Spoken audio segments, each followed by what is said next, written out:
Hard to find many coaches classier than Shelley Blumenthal, head coach of the Blacksburg Bruins. Join me on the Sports Buffet podcast. Blacksburg opens up the state tournament today with EC Glass coming to their place. I talked to Coach Blumenthal on Monday. We reviewed the season as a whole, talked about some things they could see down the road, and more. Shelley Blumenthal, head coach, Blacksburg Bruins, on the Sports Buffet podcast. It seems like I can take three things for sure in this world: death, taxes, and talking to Shelley Blumenthal at the end of spring sports season. That means Blacksburg soccer is still going. Coach Blumenthal joins me here on the Sports Buffet podcast. And, Coach, obviously a great season as always. Only one blemish on the record, but 20 have gone your way. Tell me what has been the overall key to success this year for the Bruins. Well, thanks, Bob, first of all, for having me and having Blacksburg soccer represented on your podcast.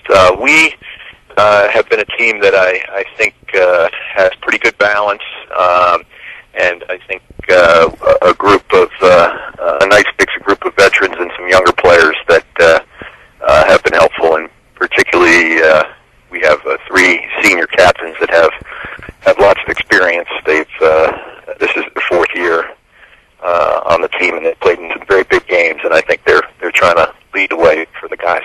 You know, when we look at the schedule and the scores, I'll be honest, not a lot of close things on the board. Talk about, the dominance that you guys have in game. Do you feel like it kind of catches up to you at some point because you don't get challenged as much with the overall margin towards the end? Well, I think this year, obviously, we can't say that. We lost Jefferson Forest 1-0 on a penalty kick, and ran into a tremendous goalkeeper in Jeremy Lee, who turned back many good opportunities that we had, and Jefferson Forest was very, very opportunistic. So the fact that we have a loss, I think, has still made us hungry, and even though we've had some pretty good scores, our schedule, not just our district schedule, but out of district, with playing Frank Cox, playing Patrick Henry, and particularly when we played Patrick Henry at a time when they were playing very, very well. So, and even though the margin was a little larger, it was 0-0 at halftime. Harrisonburg was a tall order for us. We beat them 2-0, but it was still a very, very good game and a challenging game for us. So, and even the other night, I think we were up 3-0 against Bassett, 3-0 against Bassett, and we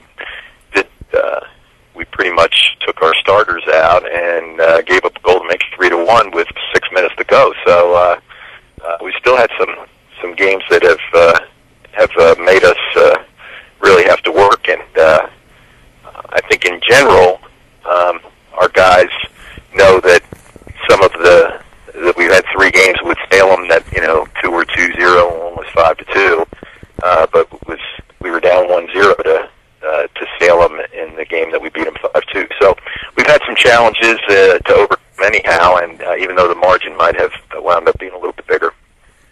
I think a lot of people would say Blacksburg soccer doesn't rebuild, they reload. Tell me if that comment is true or false in your opinion, and why. I don't know. I thought for part of the year last year we did some rebuilding, having so many seniors the year before, and a group of guys that had in 2009, 2010 were back-to-back state champions. So I think we were somewhat rebuilding.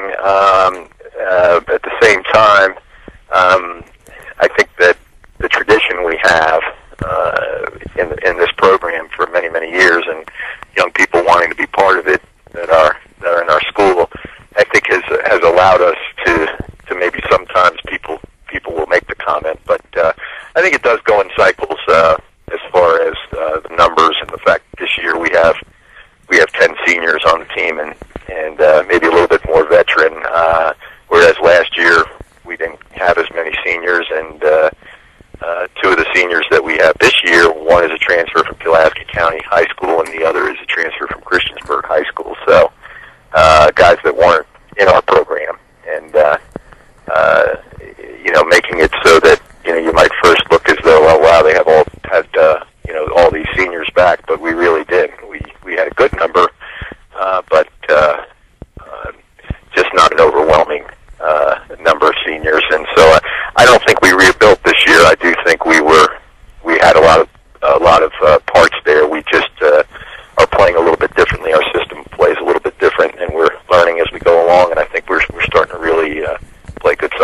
Talk about some of those seniors that stand out for you guys this season. Sure.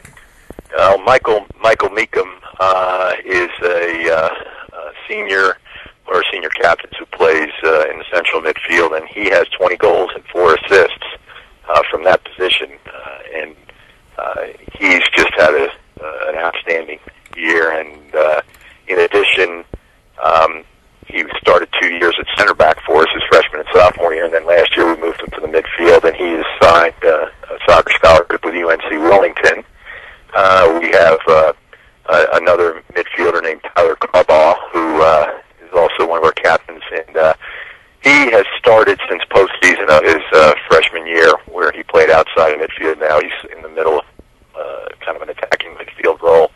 And Tyler was 5 feet, 98 pounds as a freshman, and I guess he's up to about 5'4", 5'5", maybe now, and about 130 pounds, and nobody works harder.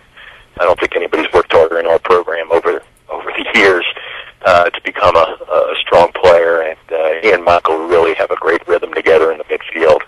And the other thing about Tyler's going to play at Roanoke College Division III program, and then Dionis Beck, who typically hasn't gotten as much recognition this year. I think people are realizing he's a 4-year starter, and the past 2 years he's been playing center back. He's about 6'2", and for a big guy, he has very, very good feet for a big guy. And he's also going to be playing at Roanoke College next year too. Another Division III player. So those three right there.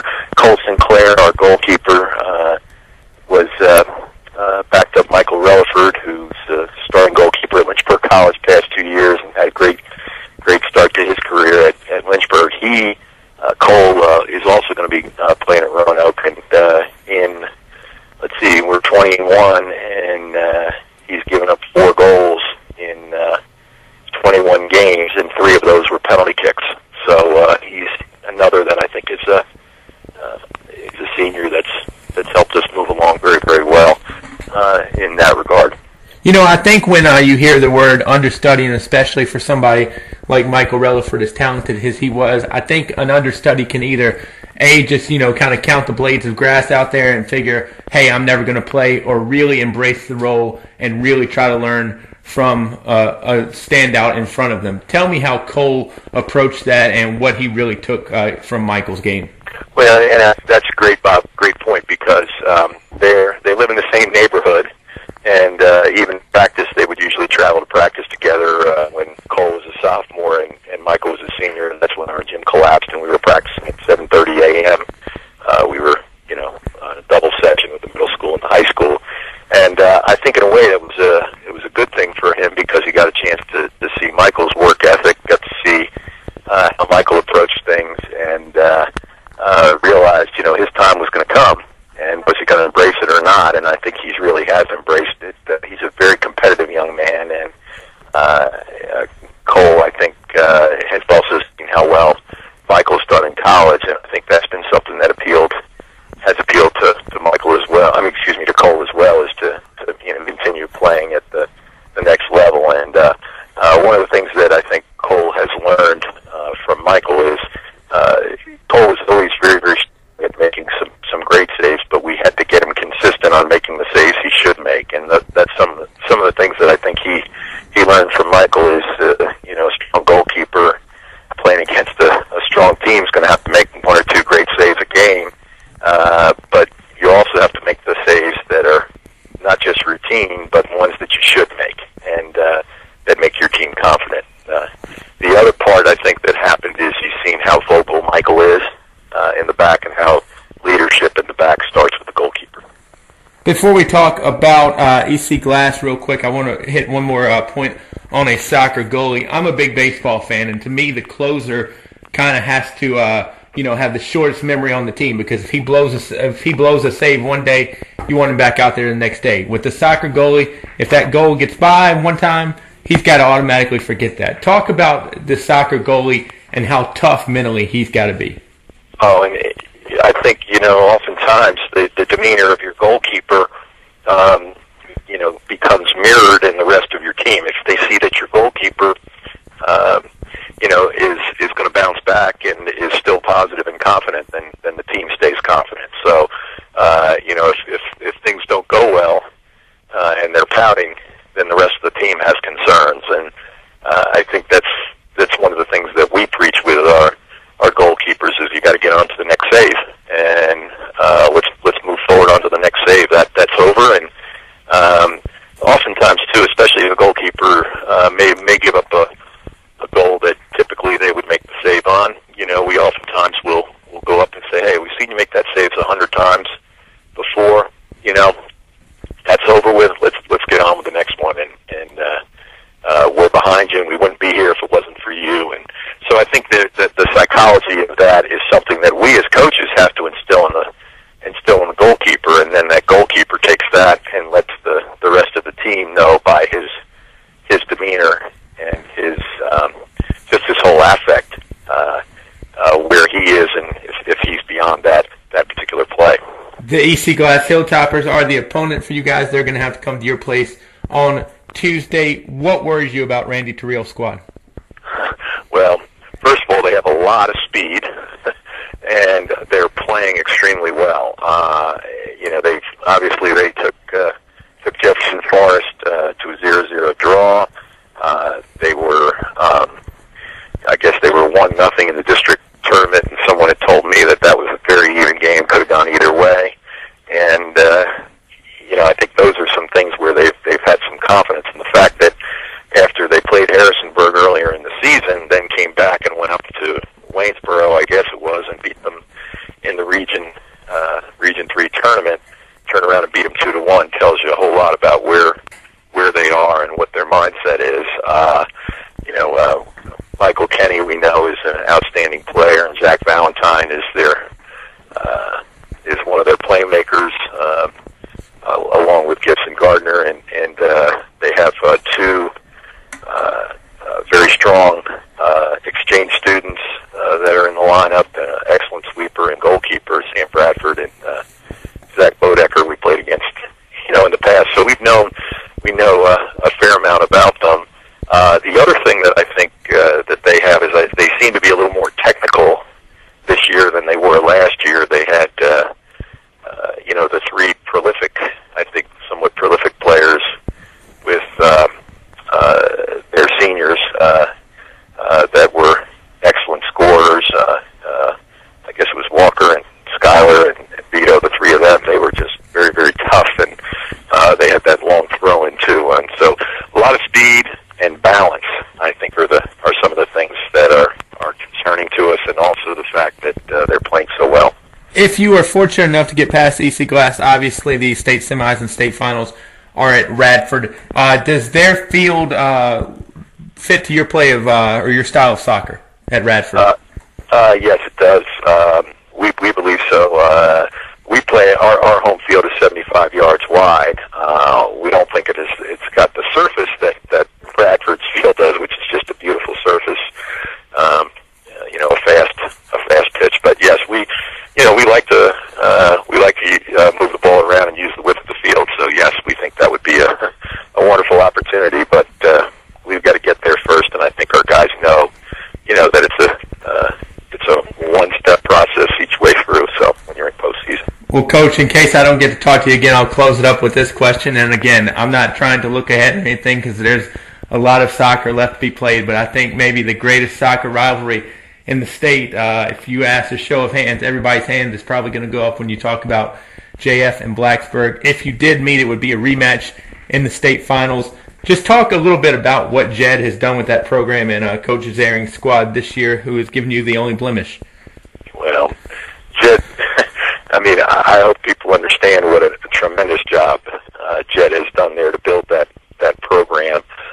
They were strong when he got there, but he has taken them to just an incredible level. I think there's so much interest around the Jefferson Forest program in the Lynchburg area, and I think he's obviously produced several Division I players, and they won the state championship last year. So I know that was something that was just a real relief to Jed and their program. We'd had some matches with them in state play and in regional play over the years when we were in Region 3.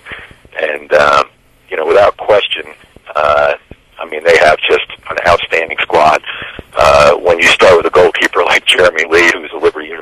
Steiny, and at the other end, you've got Matthew Kreider up top, and then a ton of talent in between, and including Tyler Bullock, and several of the other players. I mean, it just goes on. It's a who's who of outstanding players and seniors, and that's the other thing. They've been there before. They know what it takes. So, his program is that's just an unbelievable program, and they've done a great job and very, very successful through the years. And I think having reached that goal of winning the state championship last year was well deserved on their part. So. Yeah, it would be a lot of fun if we could get that on Saturday, but a lot of soccer left to be played. And always, Coach, love talking to you. Not only do you have a first-class program, but a first-class coach and individual as well, and we always appreciate the time. Well, Bob, you're very kind. Thanks so much. Thanks for covering us and covering our beautiful game, and we look forward to our match tomorrow night.